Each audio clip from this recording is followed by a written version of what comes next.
चंड कौशिक मुनि द्वारा जरासंध का भविष्य बताना। श्री कृष्ण कहते हैं, राजन, कुछ काल के पश्चात महातपस्वी भगवान चंड कौशिक मुनि पुनः मगध देश में घूमते हुए आए। उनके आगमन से राजा भद्रथ को बड़ी प्रसन्नता हुई। वे मंत्री, अग्रगामी सेवक, रानी तथा पुत्र के साथ मुनि के पास गए। भारत, पाद्य, अर्घ्य और आचमनी आदि के द्वारा राजा ने महर्षि का पूजन किया और अपने सारे राज्य के सहित पुत्र को उन्हें सौंप दिया। महाराज, राजा की ओर से प्राप्त हुई उस पूजा को स्वीकार करके ऐश्वर्यशाली महर्षि ने मगध नरेश को संबोधित करके प्रसन्न चित्त से कहा, राजन, जरासंध से जन्म से लेकर अब तक की सारी बातें मुझे दिव्य दृष्टि से ज्ञात हो चुकी हैं। राजेंद्र, अब ये सुनो कि तुम्हारा पुत्र भविष्य में कैसा होगा। इसमें रूप, सत्व, बल और ओज का विशेष आविर्भाव होगा। इसमें संदेह नहीं कि तुम्हारा ये पुत्र साम्राज्य लक्ष्मी से संपन्न होगा। ये पराक्रम युक्त होकर संपूर्ण अभीष्ट वस्तुओं को प्राप्त कर लेगा। जैसे उड़ते हुए गरुड़ के वेग को दूसरे पक्षी नहीं पा सकते, उसी प्रकार इस बलवान राजकुमार के शौर्य का अनुसरण दूसरे राजा नहीं कर सकेंगे। जो लोग इससे शत्रुता करेंगे वे नष्ट हो जाएंगे। महीपति, जैसे नदी का वेग किसी पर्वत को पीड़ा नहीं पहुंचा सकता, उसी प्रकार देवताओं के छोड़े हुए अस्त्र शस्त्र भी इसे चोट नहीं पहुंचा सकेंगे। जिनके मस्तक पर राज्याभिषेक हुआ है, उन सभी राजाओं के ऊपर रहकर यह अपने तेज से प्रकाशित होता रहेगा। जैसे सूर्य समस्त ग्रह नक्षत्रों की कांति हर लेते हैं, उसी प्रकार ये राजकुमार समस्त राजाओं के तेज को तिरस्कृत कर देगा।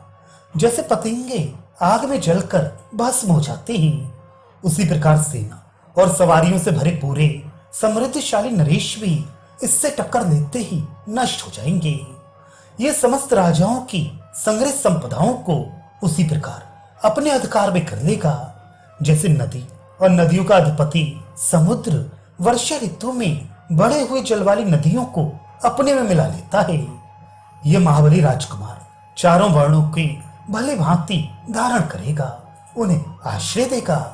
ठीक वैसे ही जैसे सभी प्रकार के धान्यों को धारण करने वाली समृद्धशालिनी पृथ्वी शुभ और अशुभ सबको आश्रय देती है। जैसे सब देहधारी समस्त प्राणियों के आत्मा रूप वायुदेव के अधीन होते हैं, उसी प्रकार सभी नरेश इसकी आज्ञा के अधीन होंगे। ये मगध राज्य संपूर्ण लोकों में अत्यंत बलवान होगा और त्रिपुरासुर का नाश करने वाले सर्वदुखारी महादेव रुद्र की आराधना करके उनका प्रत्यक्ष दर्शन प्राप्त करेगा। शत्रु दमन नरेश ऐसा कहकर अपने कार्य के चिंतन में लगे हुए मुनि ने राजा भद्रथ को विदा कर दिया। राजधानी में प्रवेश करके अपने जात भाई और सगे संबंधियों से घिरे हुए मगध नरेश भद्रथ ने उसी समय जरासंध का राज्याभिषेक कर दिया। ऐसा करके उन्हें बड़ा संतोष हुआ। जरासंध का अभिषेक हो जाने पर महाराज भद्रथ अपनी दोनों पत्नियों के साथ तपोवन में चले गए। महाराज, दोनों माताओं और पिता के वनवासी हो जाने पर जरासंध ने अपने पराक्रम से समस्त राजाओं को वश में कर लिया। वैशंपायन जी कहते हैं, जन्मेजय तदनंतर दीर्घ काल तक तपोवन में रहकर तपस्या करते हुए महाराज भद्रथ अपनी पत्नियों के साथ स्वर्गवासी हो गए। इधर जरासंध भी चंड कौशिक मुनि के कथनानुसार भगवान शंकर से सारा वरदान पाकर राज्य की रक्षा करने लगा। वसुदेव नंदन श्री कृष्ण के द्वारा अपने जामाता राजा कंस के मारे जाने पर श्री कृष्ण के साथ उसका वैर बहुत बढ़ गया।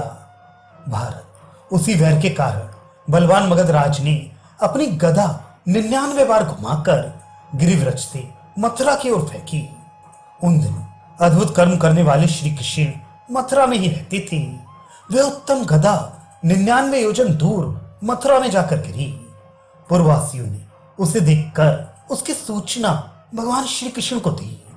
मथुरा के समीप का वह स्थान जहां गदा गिरी थी गदावसान के नाम से विख्यात हुआ। जरासंध को सलाह देने के लिए बुद्धिमानों में श्रेष्ठ तथा नीति शास्त्र निपुण दो मंत्री थे जो हंस और डिंबक के नाम से विख्यात थे। वे दोनों किसी भी शस्त्र से मरने वाले नहीं थे। जन्मेजय, उन दोनों महाबली वीरों का परिचय मैंने तुम्हें पहले ही दे दिया है। मेरा ऐसा विश्वास है जरासंध और वे तीनों मिलकर तीनों लोकों का सामना करने के लिए पर्याप्त थे। वीर और महाराज, इसी प्रकार नीति का पालन करने के लिए ही उस समय बलवान कुकुर, अंधक और वृष्णि वंश के योद्धाओं ने जरासंध की उपेक्षा कर दी।